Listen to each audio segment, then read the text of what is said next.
जय श्रीमन नारायण। राधे राधे। दीपावली का शुभ त्यौहार आ रहा है। दीपावली हम किस प्रयोजन से मनाते हैं? प्रभु श्री राम अयोध्या में आए, इसलिए सभी अयोध्या वासियों ने प्रभु श्री राम के आगमन पर दीपक जलाकर हर्षोल्लास से दीपावली मनाई। परंतु हम सब दीपावली किस तरह से मना रहे हैं? ये बम पटाखे वगैरह जलाना क्या ज़रूरी है? इस बम पटाखे से कितना प्रदूषण होता है, कितना पैसे का नुकसान होता है। पूरे भारतवर्ष में इतने बम पटाखे दीपावली पे फोड़े जाते हैं, चलाए जाते हैं कि कितने ही दिनों तक वातावरण दूषित रहता है और कितना ही भारतवर्ष का पैसा बर्बाद होता है इसमें। प्रभु श्री राम आए तो क्या बम पटाखे चलाए गए थे? आतिशबाजी की गई थी? नहीं की गई थी। प्रभु के आने पर पूरी अयोध्या में देसी घी के दीपक जलाए गए थे, मिठाई पकवान बनाया गया था, कीर्तन हवन कथा ऐसे प्रयोजन किए गए थे, गौरी गणेश की पूजन किया गया था। आप विचार कीजिए, चिंतन कीजिए, आप प्रतिवर्ष कितने कितने हजार रुपए के पटाखे जला देते हैं। कितने हजार रुपए के? कम से कम 2 से 3 हजार, कम से कम 2 से 3 हजार रुपए के पटाखे में आप पैसा बर्बाद कर देते हैं और इसके कितने नुकसान होते हैं। सबसे पहला आपके पैसे की बर्बादी, दूसरा वातावरण कितने धुएं से भर जाता है, दूषित हो जाता है, ध्वनि प्रदूषण, और सबसे ज़्यादा उन लोगों को परेशानी होती है जो अस्थमा से पीड़ित हैं, जो खांसी से पीड़ित हैं और जो एलर्जी से पीड़ित हैं। धुएं से जिन्हें एलर्जी होती है उन्हें कितनी परेशानी होती है। अस्थमा के पेशेंट उस समय में बहुत ज़्यादा परेशान होते हैं। तो क्या विचार कीजिए, तो क्या पटाखे जलाना अति आवश्यक है? कोई ज़रूरी नहीं है। आप उस पैसे से जिस पैसे से आप पटाखे में पैसा बर्बाद करते हैं, उस पैसे से आप किसी गरीब के घर में एक दीपक जला सकते हैं, उस गरीब के घर में राशन दे सकते हैं, नए कपड़े दे सकते हैं। गौ माता, किसी गौशाला में जाकर गौ माता के उसी पैसे से गौ माता के लिए हरा चारा खिला सकते हैं। कितना इसका उपयोग कर सकते हैं। पर हम थोड़ी देर की आवाज़ के लिए, और बल्कि एक पड़ोसी दूसरे पड़ोसी से कंपटीशन करता है कि देख मैं 5,000 के लेके आया हूँ, अरे देख मैं 8,000 के लेके आया हूँ, अरे आप तो कुछ नहीं लेके आए, मेरे पिताजी तो 15,000 रुपये के पटाखे लेके आए हैं हमारे लिए। और एक दिन नहीं, कितने दिनों तक, छोटी दीपावली पे, बड़ी दीपावली पे, धनतेरस पे, और क्या नाम है, गोवर्धन पूजा पर, भैया दूज पर, 4-5 दिन चलते हैं। ये आपको चिंतन नहीं आता कि अगर यही पैसा हम किसी गरीब के घर में राशन भोजन पहुंचा दें, गौशाला में गौ माता को चारा पहुंचा दें, जो संत भजन कर रहे हैं अपनी कुटियों में, उन कुटी के संतों के लिए राशन पहुंचा दें, च्यवनप्राश पहुंचा दें, यह विचार नहीं आता। सोचो, इस विचारों को चिंतन करो, विचारिए। आप दशहरा पे इतने पटाखे छोड़े गए, क्या मिला? एक आवाज़ होती है, मैंने इतना बड़ा छोड़ा कि पूरी बिल्डिंग हिल गई। कितने लोगों को कष्ट होता है, बुजुर्गों को सबसे ज़्यादा कष्ट होता है इसमें।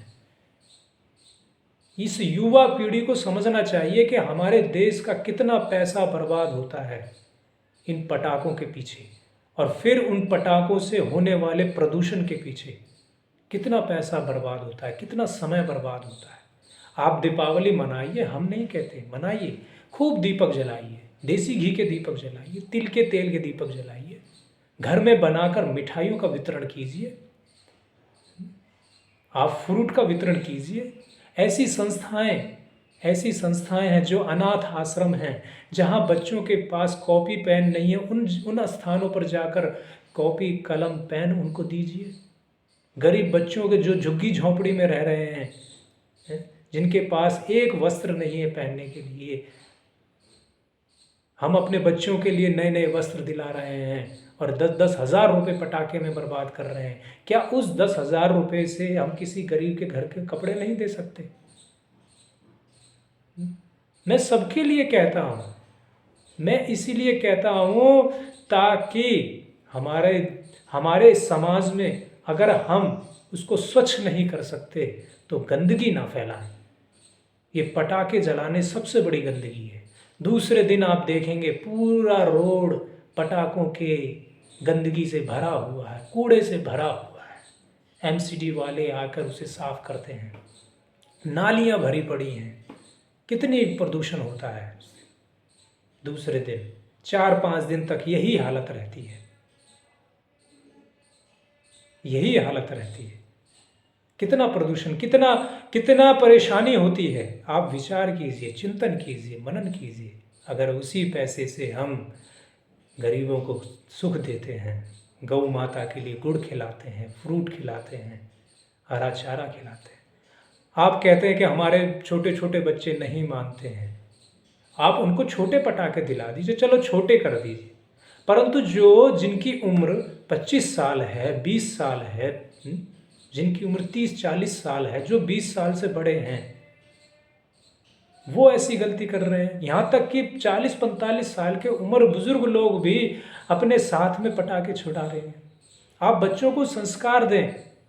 हमें समाज के लिए क्या कर रहे हैं, हम अपने देश, अपने गांव, अपने क्षेत्र के लिए कितना सहयोग कर रहे हैं। अगर हम सहयोग नहीं कर रहे हैं, हम फौजियों की तरह बलिदान नहीं दे पा रहे हैं, समाज सेवी नहीं बन पा रहे हैं, हमारे पास समय नहीं है, तो हम समाज को दूषित तो ना करें, वातावरण को पटाखे जलाकर गंदगी में तो ना करें, वातावरण को दूषित तो ना करें। जो गरीबों को परेशानी हो रही है, बीमारी व्यक्तियों को परेशानी हो रही है, वो परेशानी उत्पन्न ना करें। मेरा आप सबसे यही अनुरोध है, यही कहना है कि आप सब भगवान के लिए दीपक जलाएं, भगवान का भजन करें। दीपावली की रात्रि में भजन करना बहुत विशेषकर होता है।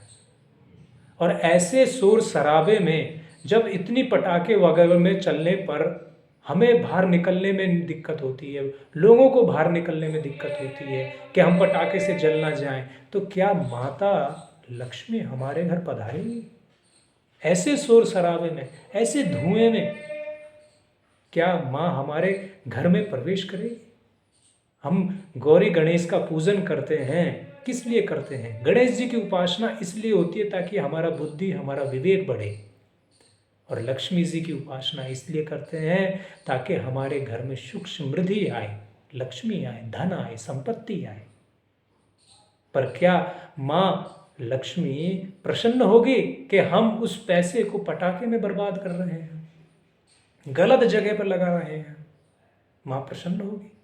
माँ तब प्रसन्न होगी जब उसी पैसे से हम गौ माता की सेवा कर रहे हैं, दीन दुखियों की सेवा कर रहे हैं, संत महात्माओं की सेवा कर रहे हैं।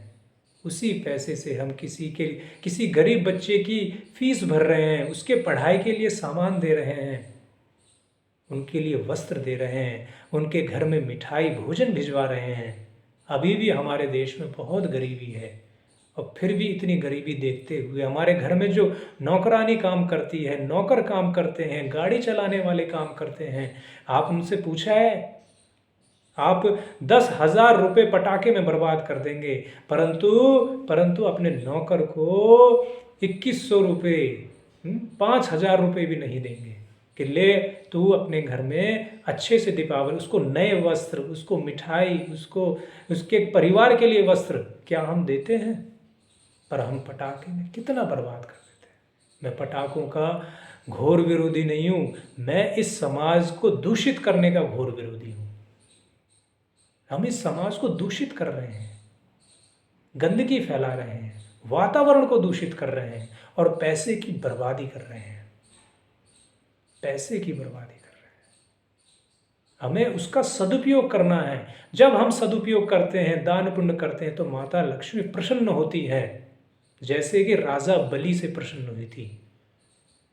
राजा बलि खूब दान दिया करते थे, खूब दान दिया था। डेली माँ लक्ष्मी 5 मन सोना प्रतिदिन दिया करती थी और तिल खोल कर राजा बलि दान किया करते थे।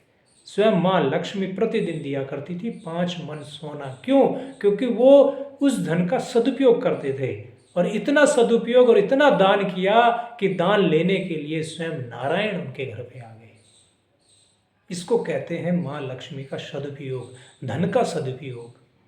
आप धन का सदुपयोग करेंगे तो आप पर माता लक्ष्मी की कृपा होगी, भगवान श्रीमन नारायण की कृपा होगी, और आपके पितृ प्रसन्न होंगे, सदगुरुदेव प्रसन्न होंगे, आपके इष्ट मित्र प्रसन्न होंगे, और समाज में एक आदर्श स्थापित करेंगे। आप सब एक आदर्श स्थापित करेंगे कि हमने इस साल पटाखे ना जलाकर इस धन का सदुपयोग किया है, गौ माता की सेवा की है, गरीबों की सेवा की है, संतों की सेवा की है। आपके हृदय में एक सुकून मिलेगा, और आपकी आने वाली नई पीढ़ी को ये दिशा मिलेगी कि हमारे पिताजी ने इस बार दीपावली अनोखे तरीके से मनाई। दीपावली जरूर मनानी है, परंतु बम पटाखे नहीं चलाने हैं। जब हम बुजुर्ग, जब हम माता पिता ही इस आदर्श को अपनाएंगे तो हमारे बच्चे अपना आप ही स्वतः ही अपनाएंगे, क्योंकि माँ बाप जो करते हैं बच्चे भी वही करते हैं। ये पक्की बात है, ये पक्की बात है। इसलिए इस बार जो दीपावली का हम त्यौहार मनाएंगे, भैया दूज मनाएंगे, धनतेरस मनाएंगे, गोवर्धन पूजा मनाएंगे, तो बम पटाखे चलाकर समाज को दूषित नहीं करेंगे। समाज में हम ये आदर्श स्थापित करेंगे। पड़ोसी आपको बेशक उकसाएं, आप कहना कि इस दीपावली पर हमने माता लक्ष्मी का आदेश माना है, माता लक्ष्मी की कृपा से इस बार का हमारा जो हम बम पटाखे चलाते थे, जिसमें हम पैसा लगाते थे, इस बार का वो सारा पैसा हमने गौ माता के हरे चारे में लगा दिया है, संतों की सेवा में लगा दिया है। इस दीपावली पे हमारा ये विचार है, जो श्री वृंदावन धाम में अपनी अपनी कुटियों में रहकर भजन साधना करते हैं, उन संत महात्माओं को इस बार दीपावली पर एक च्यवनप्राश, सर्दी का मौसम आ रहा है, ह्यूमिडिटी की ज़रूरत है, च्यवनप्राश देने का विचार है, और जिन महात्मा संतों को राशन देने का विचार है। तो दीपावली पर 12 तारीख को दीपावली है, और जो संत आश्रम में नहीं, केवल अपनी कुटी पर रहकर वृंदावन धाम में भजन करते हैं, उन संतों के लिए, उन संतों को ये राशन और च्यवनप्राश आप सभी के सहयोग से दिया जाएगा। तो जो इस बार पटाखे नहीं चलाएंगे, तो वो अपना पैसा वो खुद आकर, हम इस बार दीपावली का ये पर्व, ये प्रोग्राम 10 तारीख को ही कर देंगे, ताकि आप अपने घर में 12 तारीख को कर सकें। ये विचार रहेगा। 10 तारीख को इन संतों को किया जाएगा। गौ माता की सेवा यहाँ चली रही है। देखिए, कार्तिक मास का शुभ महीना चल रहा है, और इस कार्तिक महीने में भजन करना, दान करना, वृंदावन की परिक्रमा करना, बांके बिहारी लाल जी को दीपावली की शुभकामनाएं, दीपावली का आशीर्वाद ग्रहण करना, ये चल ही रहा है। तो कार्तिक महीने में ये, और हमने ये सोचा है, ये चल रहा है आज से ही, और बल्कि अभी से ही प्रतिदिन गौ माता के लिए चारा हम 40 किलो और बढ़ा रहे हैं। तो मैंने कहा ना कि जो पैसा हम पटाखे में, इन चीज़ों में लगा रहे हैं गलत में, उस पैसे को धीरे धीरे लोगों ने इसमें देना सहयोग कर दिया है। दान देने से हमेशा धन बढ़ता है, और ये दान अपने हाथों से कीजिए, अपने बच्चों के हाथों से कराइए, वृंदावन धाम में आकर गौ माता को खिलाइए। पर ये एक बात इस बार ध्यान रखनी है कि हमें पटाखों में पैसा बर्बाद बिल्कुल नहीं करना है, बिल्कुल नहीं करना है, बिल्कुल नहीं करना है। हमारा जीवन सार्थक होगा, हमें आत्मिक सुकून मिलेगा, हमारे धन का सदुपयोग होगा। इस बार दीपावली मनानी है, बम पटाखे नहीं चलाने हैं। प्रेम से बोलो राधे राधे।